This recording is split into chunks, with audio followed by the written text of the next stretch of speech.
Amara La Negra is my guest today. Yay! Exactly. I like you already. Yeah.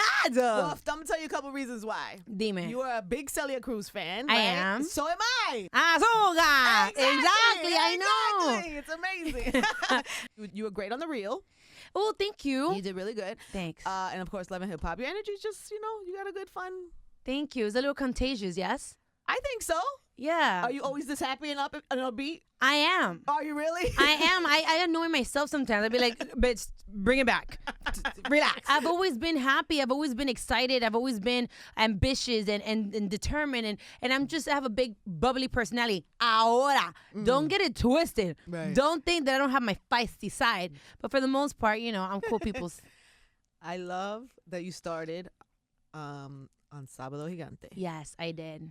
Sábado Gigante. Con Don Francisco. What exactly did you do, and what was that like? Oh, okay. So I originally went to a casting that they had. My mom took me because ever since Where I was it? In Miami. In Miami. Yeah.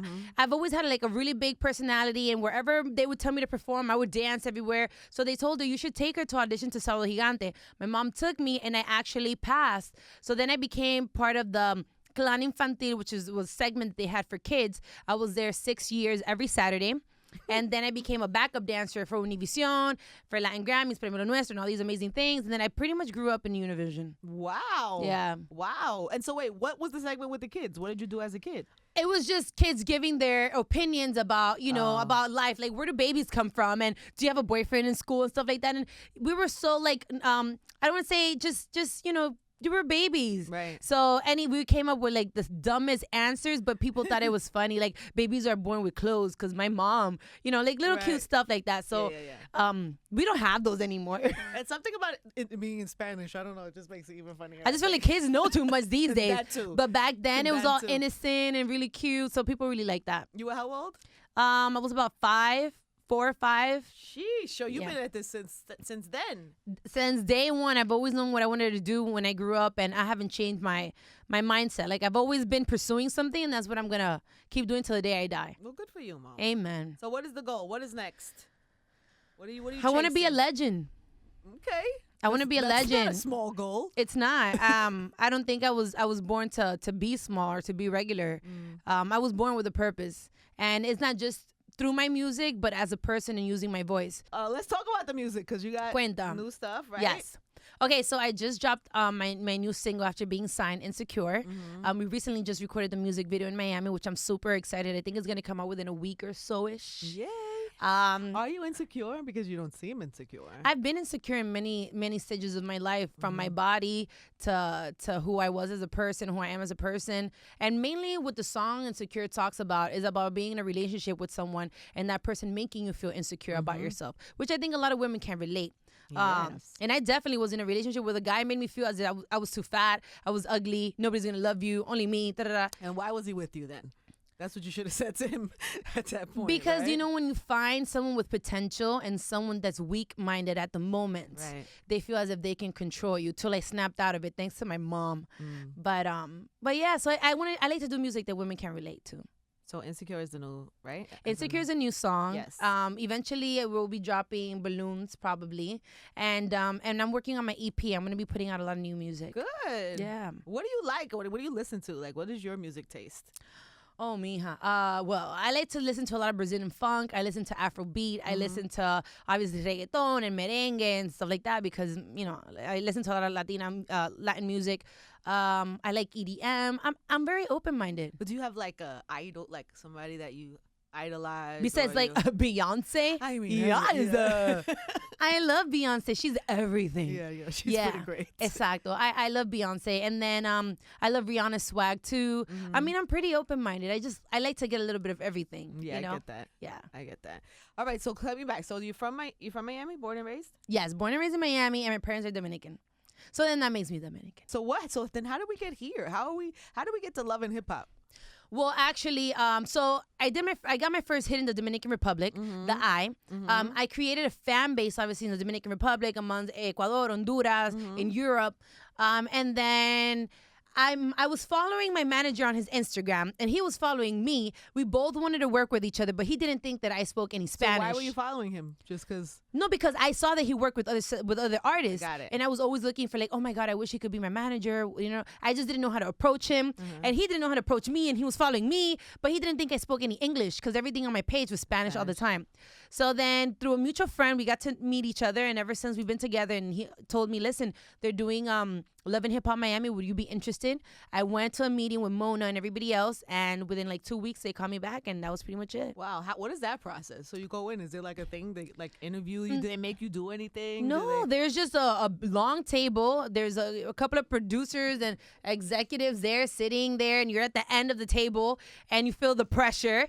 Do you have like a big extravagant outfit on? Like, no, I went there looking so rinky-dinky because I really wasn't sure what I was going for. Right. So I just sat there, and the only thing my manager said was, be yourself. And I was like, okay. So, hi, everybody. Yes.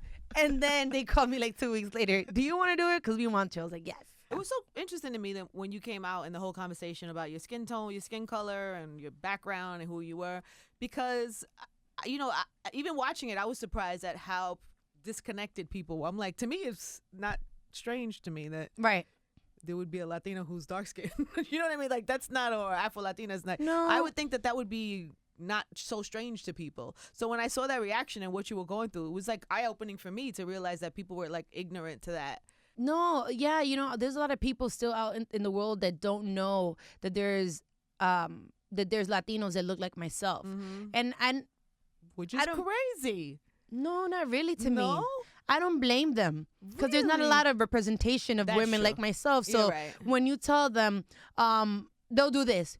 You speak Spanish? Say something. Like, when they do one of those, that's rude. There's no way that you're Latina. How? But you're black. So I do get a lot of those. And I don't get mad because it's just ignorance. Like, if you don't know, I can't get mad at you because you just don't know. So I just rather educate you. Yeah. So, yeah, I know there is a lot of people. And I said it all the time. There isn't enough representation. There isn't enough Celia Cruz. No, you're right. There's a lot of...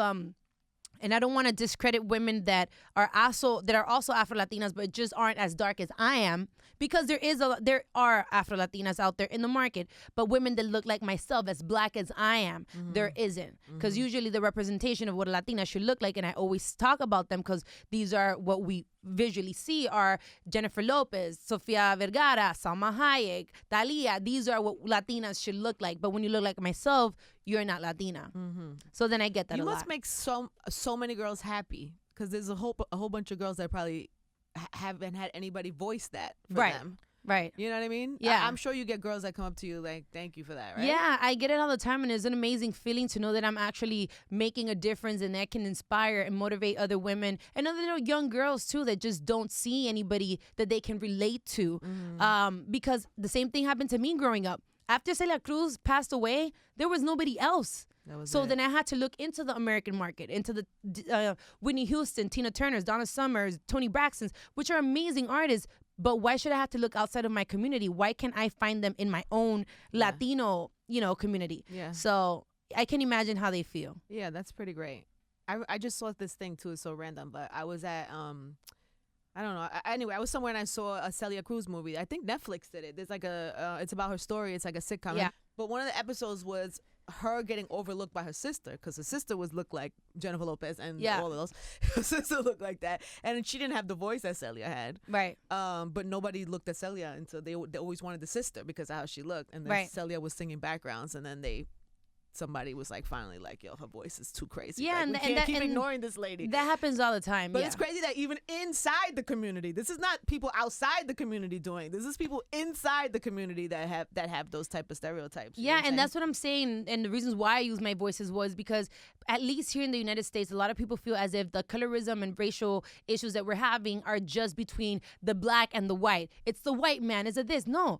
Outside of this, within our own community, we're super racist amongst each other. If you're my cousin, if you're my sister, and you're a couple of shades lighter than me, I'm not as black as you are. I am this. So just that alone shows you how much self-hate there is. But it's been years of brainwash. So like I said, to me, it's important to use my voice, my platform, to also make a difference and give opportunities for women that look like myself.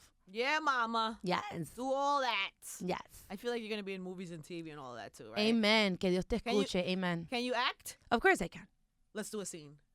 Dun, dun, dun. I don't have anything prepared. Okay, this is good. I don't know what this is, but I don't know, believe but you. what do you want? Tell me what you want. I'm looking for it. I'm looking for it. Give me scared. How do you want to give you scared? I don't know. How do If you you're give scared. How do you give you scared if I'm knowing? But listen, if you go to audition and they say, I want them to see it. what though. if you're like in a horror? They want to audition you for a horror movie, and they say, I have to get into you know what I'm saying? Into character. I think it's a character. okay, fine. Could you do a love scene? Would you do a love scene like a crazy? What's crazy? I don't know, like a very Because like, there's nothing too crazy for me unless it's like porn, and then that's just too much. That's where you draw the line. yeah. If there's like porn, that's too much. But other than that, nothing is too much. Yeah, like, but what about like what's the movie? 50 Shades. Okay. You would do a 50 Shades. yeah, or what's wrong like, with that? I don't know. Oh no, I would do it. Yeah. I'm very comfortable with my body at this point. You're comfortable like being if it was like a front like nudity, any type of nudity or anything like that. It is what it is. This is the only body that I have. Either you take it or you leave it. Pick. and like this with all my imperfections, I can still get it. So what's your point? Let's go. Let's do it. Let's do it. Did your mother teach you that about being confident in your body like that? Because women have a lot of issues. Actually, insecurities. my mom, funny enough, I'm the one that's more conservative, like covering myself. And you always see me long sleeves or very covered. And when my mom's around, no, show, close it, open it. and it's tight. That's not tight enough. And then she'll literally sew it and make it tighter. And yeah, my mom's the one that's like, show your body. Really? Yeah, because she says you're young now. This is the time to do it. When are you going to do it? When you're like 60, 70, it's going to be too late. So she's like, you gotta show it now. Or not. Why not? Yeah. Yeah. That's so funny. But you're not. But you dress it like this. Yeah, I mean, for work or in my own personal time, you know, Right. for the most part, if I'm home, I'm always naked, like, because why wear clothes? What are you saying to me? So you just walk around the house naked? Yeah, so does my mom. We're very liberal. Like, what's the With your problem? mom? Yeah. I mean, I came out of her, so I might as well. Some people have households like that, like households, like naked household. You have a naked household. Yeah, I think it helps your confidence too. Like once you learn to love your imperfections. I have cellulite, I have stretch marks, and I don't care. What makes a woman beautiful is her confidence. Mm-hmm. You could be a big girl, you could be a really skinny, you could have curves, you could not have. It's your confidence that makes you attractive. So once you learn to appreciate it and you are just carefree, like I don't care, then that's really what builds that. Word. Yeah. Well, good for you, baby. Yes. And let me tell you something. I used to be 230 pounds. So Is that I right? know about it. How did you feel then? Were you as confident then? No, I felt all fat and ugly and nobody liked me. And I was like, oh my God, none of the kids in school like me and I'm never going to have a boyfriend. And, oh my God. And I was one of those. But then I lost the weight going back to dancing. I used to dance like 4 hours a day. And then that was pretty much it. I was just going through a lot of depression. But and I say this to say that I've been on both sides. Now that people find me attractive or whatever physically, and when I wasn't in my mind as attractive. So you did. So wait, so how did you do that? So what age were you? Were you that no, weight? I was like about 13, 14. So yeah, that's a lot of weight. I know. But then now it's always been a thing to maintain. Because I'm naturally very curvy. So if I don't, take care of it, I can, Mm-hmm. Exactly. And then do you eat well or no? Actually, I think I don't eat that bad. Okay. I don't think I eat that bad. I have my moments when I'm home because my mom loves to cook for me. Like, that's her thing. But when I'm on the road and stuff, I do my best to behave good because my manager's on me. But is it like rice and beans? Like, what's your... In my house, yeah. claro, mama. There's rice and beans, platanito, bistec, pollo, everything.